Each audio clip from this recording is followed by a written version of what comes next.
ඔයාට තමන්ගේ හැඟීම් විස්තර කරන්න යනකොට ඇඬෙන ගතියක් තියෙනවද? එහෙම නැත්නම් සරලව කිව්වොත් පොඩ්ඩක් ඇඬෙන ගතියක්. ඔන්නෝක නැති කරගන්න විදිහ තමයි මම කියලා දෙන්න යන්නේ.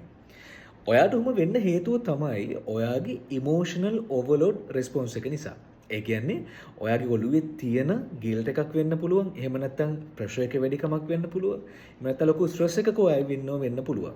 මෙන්න මේ හේතු නිසා මේව එළියට දාගන්න විදිහක් නැති වුණාට පස්සේ ඔයාගේ ඉමෝෂන්ස් එහෙම නැත්නම් ඔය තියෙන හැඟීම් කියන දේවල් ඕවර්ලෝඩ් වෙන්න පටන් ගන්නවා. මේ ඕවර්ලෝඩින් එක කෙලවරකට ගියාට පස්සේ ඔයා හිර වෙනවා. ඒක හරියට නිකන් ගලාගෙන යන වතුර පාරක් හරියට බැම්මක් ගහලා අල්ලගත්තා වගේ වැඩක්. ඊට පස්සේ මේක කැඩෙන තැනක් ආවට පස්සේ තමයි ඔක ලොකු වතුර කඳක් විදිහට ගලාගෙන ඉන්නේ. මෙන්න මේ වගේ ඔයාගේ තියෙන ඉමෝෂන්ස් ටික. ওই ඉමෝෂන්ස් ඕවර්ලෝඩ් වුණාට පස්සේ ඔයා කාට හරි ඒක එක්ස්ප්‍රෙස් කරන්න යනකොට අර බැම්ම කඩාගෙන වතුර එනවා වගේ එක දිගට ඔයාගේ හැඟීම් එන්න පටන් ගන්නවා. මේකට හරි හැමං විදිහ පාලනයක් කරගන්න දන්නේ නැත්නම් ගොඩක් වෙලාවට ඔයාට ඇඬෙනවා. සමහර වෙලාවට ඔයත් මේ වගේ කෙනෙක් වෙන්නේ නැති.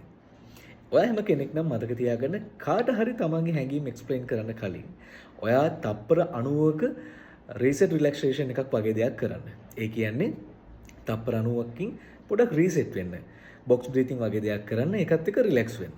මේ වගේ වෙලා ඔයාව පොඩ්ඩක් කාම් ඩවුන් කරගන්න. කාම් ඩවුන් කළා ඔයා මොනවද කතා කරන්න යන්නේ කියන එක ප්ලෑන් කරගන්න. ප්ලෑන් කරගෙන එතනට ගිහිල්ලා හොඳ හුස්මක් එක්ක රිලැක්ස්ලි ඔයාට අවශ්‍ය දේ සරලව කෙටියෙන් කියන්න පුරුදු වෙන්න. ඔක ගොඩක් එක්ස්ප්ලেইন කරන්න ගියාට පස්සේ ඔයාට මේක දරා ගන්න බැරි වෙනවා. මම මේ කිව්වේ ඔයා එහෙම කෙනෙක් නම් ඔයාගේ ඉමෝෂනල් ඕවර්ලෝඩ් රෙස්පොන්ස් එකක් තියෙනවා නම් ඔයාගේ මේ දේවල් කාට හරි කියන්න පටන් ගන්න විදිය ගැන විතරයි.